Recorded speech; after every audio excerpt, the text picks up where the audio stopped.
So the time of choosing our enemies will be one day over. So Gaza men and Jewish men will one day realize that the time to choose an enemy will one day be over. The Jewish people, or the Israelis, or the Hebrews, the people of the desert, well, they figured out, because they're brilliant. They wrote the Torah, and they said there's a time for peace. There would be a time for peace. That's the New Liberty Party. We're a time of peace. We're not going to use the word peace because we like to mix it. We're colorful. Faith, love, hope, and charity. We're just going to mix it because they already did this in the 60s. So you know what? 2 more, baby. You did 2 fingers. We did 4. Then when that happens, we'll fall right into justice. And the whole hand will be there. Right? We'll have our justice because of charity. What is the opposite of poverty but justice? It's not wealth. Hey, listen, if you've been poor as long as I have and all of a sudden you have riches, that ain't wealth. I like eating ramen noodle and looking for good movies on YouTube. I'm not that poor, really. I am. I'm actually quite poor. I'm driving a Kia. Actually, to be honest, I gave up trying to become a school teacher.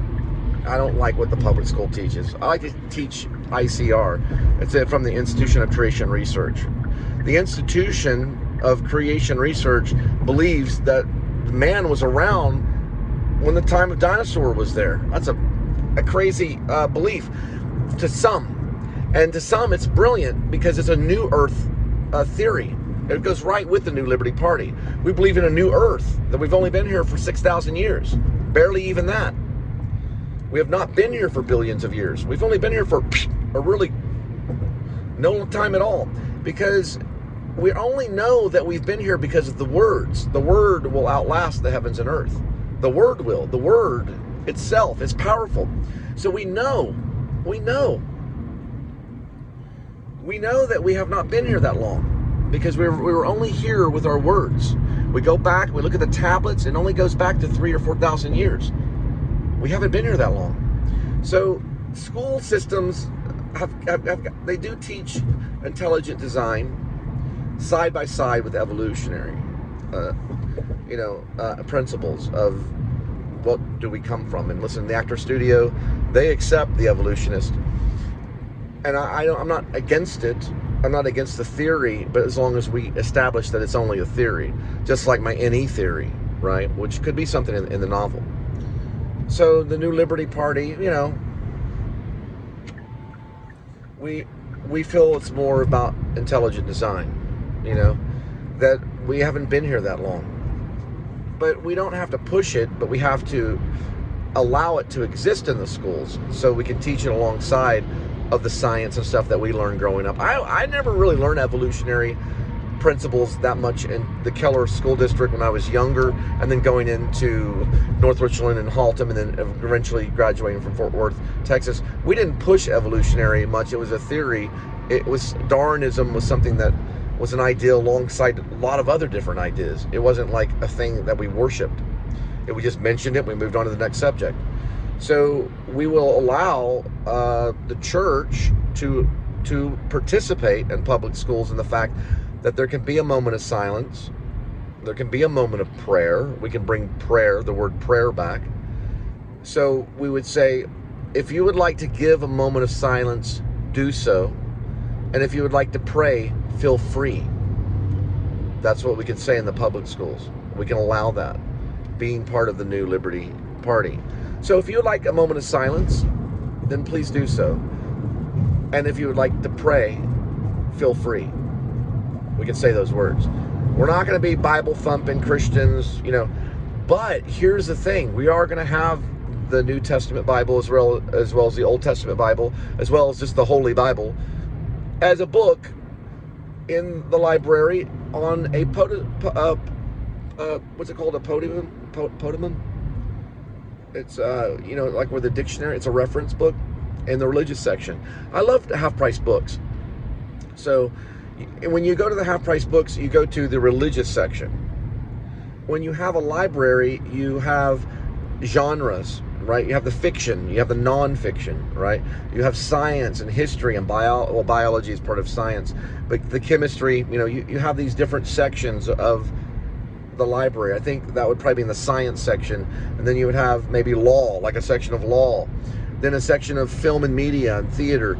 Then you have a religious section that could have the Holy Bible right there next to the Torah, so that we can bring in a multicultural idea that there is Jewish people in school as well as Christian, as well as Islamic, and that thing that's called the Quran. It's called the Quran, and they can all be on podiums near the religious section of the library. So you have the Islamic belief, you have the Judaism belief, you have the Christian belief, as well as a book about Buddhism, all in the same area.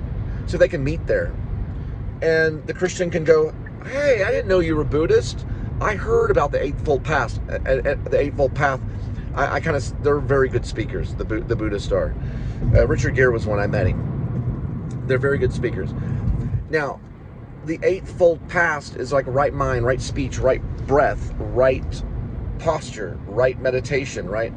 They believe in some of this stuff, but every time I mention it to them, they act like, what are you talking about? Just like when I talk to an Indian people or a Hindi, they don't acknowledge Adam and Eve. So the Hindi faith and belief can be there in the same area where people can meet. What do we want to get rid of in the school? We want to get rid of the mass shooter, the enemy. And I am going to talk about this in the New Liberty Party. I know this is a long, long vlog, and I spend all night doing these raw footage uploads. It's kind of like FDR's fireside chats a little bit, maybe, but with like a guy that likes Jack Nicholson. Hey, Jack, I'm telling you, you got to listen to stuff. It's better than Dennis Hopper when he's talking about how you can't land on the moon with fractions. So when we all meet, right, at school, we're all afraid now, right? Who's going to be the next Columbine? So we're going to implement schools and protection, since it's going to be harder for the police officer to have a lethal sidearm. We're going to have technology-built schools. I think I mentioned this right about the time Uvalde came out.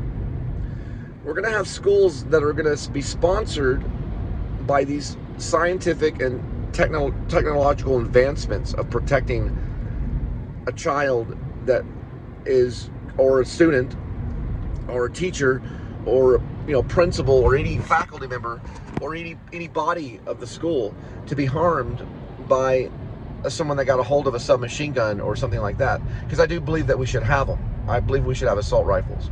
I'm for it. I think we should all have them, open carry, through all 50 states. I think it'd be a better place, and the police would be better protected, because the police are a target. Listen, you got 1,000 people over there that can ransack a couple of police in a car, and that's it. They pull them apart and eat them like barbecue.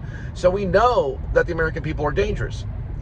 So we can build these new schools. Okay, look, the New Deal, which we might fall into hard times, was all about getting up and working, right? We're going to show people that we can have the strength to pull this guy off the street and put him in a motel with our own money, and prove it to the New Liberty Party, and we'll make sure that you're covered on taxes, and we'll make sure that you get some karma points. That may be a way to avoid it all. Say, hey, listen, you did this, karma points, you can cash them out at Walmart, and we'll send it to you immediately, so we can get people working and paying attention to one another and looking at one another. Now, one thing that I want to say about these new schools, and there's a technology of an advancement, okay? We can build these things to protect students from being a victim of school violence and of a person that may have a gun that goes into a school. When I was younger, a police officer would have to turn their gun into the principal's office. When they went in the cafeteria, they were unarmed. They would eat with us. We were around the police a lot when I was growing up. The Keller Police Department was always visiting. I've been in the Keller jail too, and their dogs bark. I was there for a school zone ticket. I came back to say hi. The police officers would come to the schools unarmed and talk to them about what is a cop. Can a cop be arrested by citizens if they're corrupt? It can happen, and they can train them to do it. The cops kind of trained us that we could be citizens on patrol. We don't have to accept crime. So when this person comes in the school with a gun, a police officer would never do that. They would sacrifice themselves for the kids and their lives. So they would come in like pretty much like Jesus, right? They don't have their gun, then they're like Jesus immediately. They're nothing without their guns, but they will be one day. They will be the angels that they want to be without their weaponry. They really would be. They would be hopeless in this crazy country. But listen, a lot of English police didn't carry guns. They carried little batons, and they did fine because they always had SWAT. Everybody always has SWAT. So when this person, this crazy kid, comes in the school to kill all the teachers and to kill everything, how are we going to defend ourselves? Are we going to arm the teachers? No. We're going to think science. We're going to think technology. We're going to think theater, right? We're going to find ways to confuse this person with a gun by doing things where all of a sudden the entire school fills with smoke. Now this is produced smoke to disguise like a smoke bomb. What happened in Vietnam when they ran from one place to another, from this palm tree to another, and they were in open fire, or they were in the middle of a city that was under attack? They threw smoke bombs. So they can't see them, they can't shoot them. And it would displace them. So the people that would come in to tackle this shooter, this mass shooter, they would do it with thermal. They wouldn't be able to see anything, not even right in front of them. The whole school, and there'd be practice schools. Now this is going to be practice, experimentation that the New Liberty Party is going to do here in Texas because of Uvalde. So 1 minute, there's gunfire, and boom, the whole entire classroom would fill with this non-toxic smoke. It wouldn't be smoke that you'd breathe in that would hurt you. It would be something that would be used in theater, because I have theater training. It makes you a little lightheaded, but you can still breathe with it. They would not be able to see well enough to kill every single student. And there'd be exit plans where the kids could run out and the doors would glow through the smoke, and they'd be able to run through the light and get out of the school and run to safety. And there would be drills, just like there's tornado drills, and just like there's fire drills, there'd also be drills for mass shooters. They'd have drills that would practice, and we would experiment with these new schools. Not everything at once, guys. We don't know if the smoke thing would work. We'd have to try it. Now, we would use the smoke and go through drills, and a police officer could be, I want to initiate the police officer to be part of society, to bring, I was arrested for this in Los Angeles. I was arrested for working for the Police and Sheriff Support Fund to bring the community closer to the police. I was, because I didn't have the proper business license. I think I was in jail for 17 hours. But I was doing it, and I was talking to people on the phone, like, we can be closer to the police by reading this annual about this hero that saved blah, blah.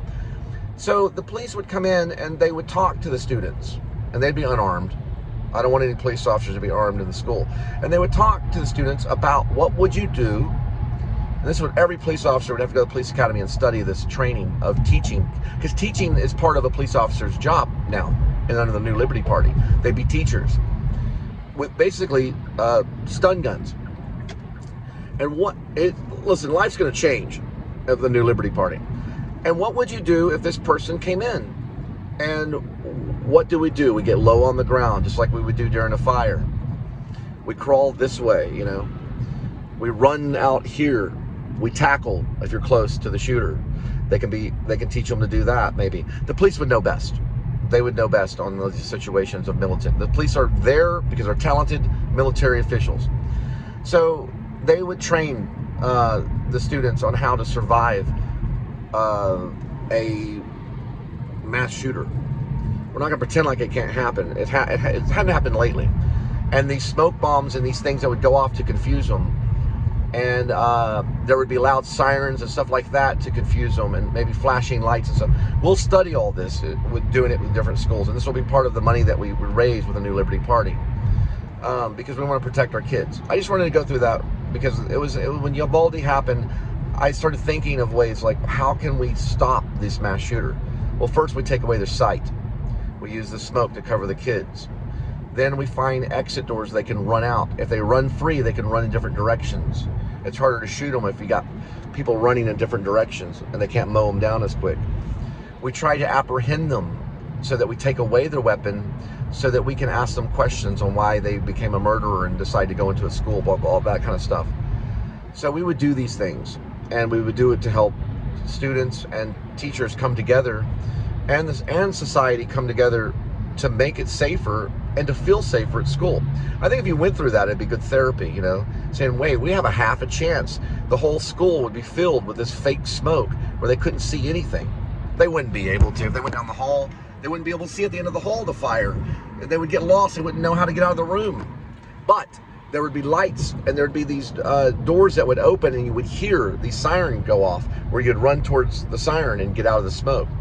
They would train it at these schools that are experimental schools. Now, I'm not saying to implement this anytime soon. I'm saying to experiment with ways of apprehending a mass shooter rather than just run in and shoot them like cops do, which is horrible. They don't want to run in and kill a kid with an assault rifle. They don't want to do that. They have quit because of that. So it's not bum rush and kill the mass shooter. Let's get a hold of them and talk to them. And let's find ways to use our reason and not just our gun, but use our reason to apprehend them, to keep them safe. They're still kids. They're just lost.